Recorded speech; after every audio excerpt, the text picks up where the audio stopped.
quite so easy to deal with in practice. George and Liz Ford faced a family crisis when their teenage daughter Rachel converted to Islam as a student in Leeds.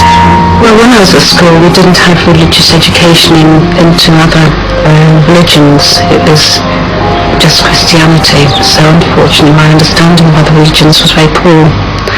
So my concept of Islam was incredibly limited, and I actually didn't give it any thought.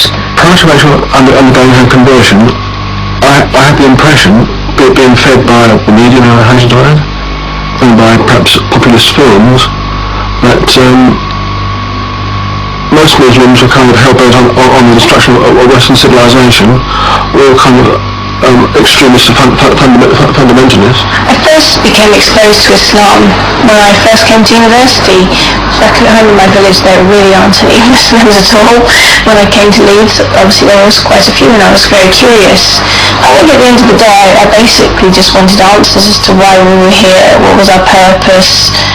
I was just curious, it's a new ways of thinking of things. I think my reactions were shock, horror, disbelief. Was it a phase of Rachel's? Was she going to get over it? What were her friends think about it? I sent her emails saying that this has been a great blow and a great shock to the family, Rachel. How are we going to cope with it? What have we done wrong?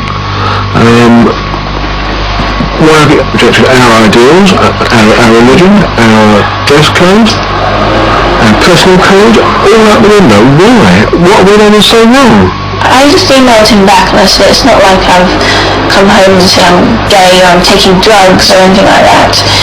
And I'm not going to do that either. I'm not going to come home and say these things.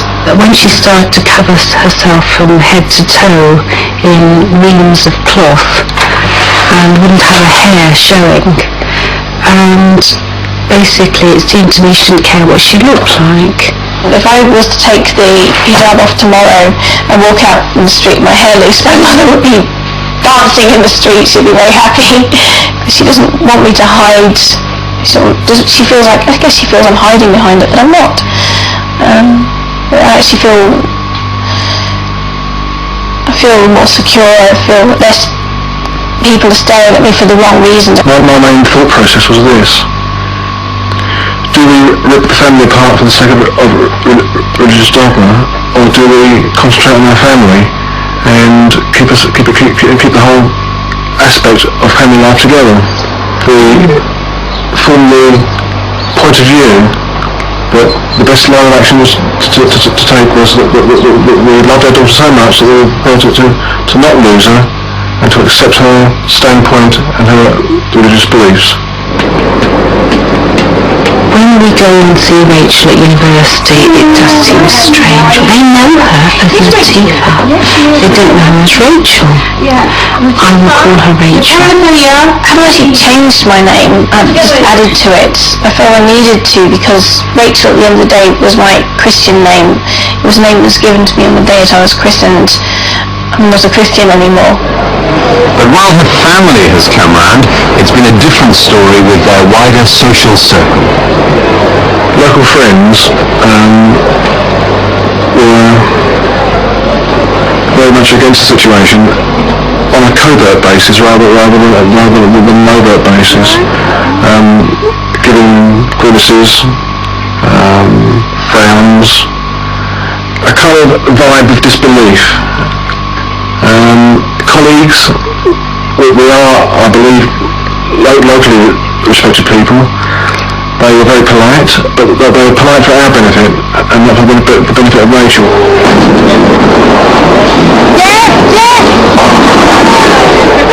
There was a time when we went out with a friend who unfortunately I won't class as a friend now. And she was certainly plied with alcohol, even though Rachel, as a Muslim, of course, does not drink, and she will not drink. And she asked for a Coke, and it had something else in it. Definitely had something else in it. Things that have bothered me have been reaction of people that I do care about if they have been against it. There was a family event a while back where I did feel that I was snubbed. I felt that my family was neglected as well because of me and what I've done. Frankly, this has now given me a very great insight into how minorities must feel. I've never been a minority. I've always been a majority, and to be on the other side of the fence has been a very cursory experience for me. I feel that they have been through a lot. I mean, it's a huge shock for them to have a daughter who's decided to change to a religion that they would see as so totally different to their own, even though it isn't, and they do understand that now. When Rachel did change and reject a lot of what we stood for, why was it our fault? Was it our fault?